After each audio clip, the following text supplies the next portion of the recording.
കഴുകി വൃത്തിയാക്കി വെച്ചിരിക്കുന്ന ചിക്കനിലേക്ക് ഉപ്പ്, മഞ്ഞൾപ്പൊടി, നാരങ്ങാനീര് ഇതെല്ലാം ചേർത്ത് നന്നായി മിക്സ് ചെയ്യുക. ഇനി ഇത് റെസ്റ്റ് ചെയ്യാനായി വെക്കാം. ഒരു ഉരുളി ചൂടായി വരുമ്പോൾ അതിലേക്ക് വെളിച്ചെണ്ണ ചേർത്ത് കൊടുക്കുക.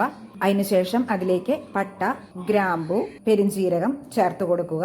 ഇനി അതിലേക്ക് സവാള, പച്ചമുളക്, കറിവേപ്പില ചേർത്ത് കൊടുത്ത് കുറച്ച് ഉപ്പ് കൂടി ചേർത്ത് നന്നായി വഴറ്റിയെടുക്കുക. സവാള നന്നായി വഴണ്ടു വന്നാൽ മുളകുപൊടി, മല്ലിപ്പൊടി, മഞ്ഞൾപ്പൊടി ഇതെല്ലാം ചേർത്ത് നന്നായി ചൂടാക്കിയ ശേഷം എല്ലാം കൂടി നന്നായി മിക്സ് ചെയ്യുക. ഇനി ഇതിലേക്ക് തയ്യാറാക്കി വെച്ചിരിക്കുന്ന ചിക്കൻ ചേർത്ത് കൊടുക്കുക. നന്നായി മിക്സ് ചെയ്ത ശേഷം ഇതിലേക്ക് തക്കാളി കൂടി ചേർത്ത് കൊടുക്കുക. ഇനി അടച്ചു വെച്ച് വേവിക്കാം. ചിക്കൻ നന്നായി വെന്ത് വെള്ളമൊക്കെ വറ്റി വന്നാൽ നമുക്ക് ഇതിലേക്ക് കുറച്ച് വെളിച്ചെണ്ണ ചേർക്കാം. ഇനി വെളിച്ചെണ്ണയിലിട്ട് നന്നായി ഇത് വരട്ടിയെടുക്കുക. അതിനുശേഷം ഇതിലേക്ക് കുറച്ച് തേങ്ങാക്കുത്ത് ചേർത്ത് കൊടുത്ത് നന്നായി ഒന്ന് വരട്ടുക. ഇപ്പോൾ ചിക്കൻ തയ്യാറായിട്ടുണ്ട്.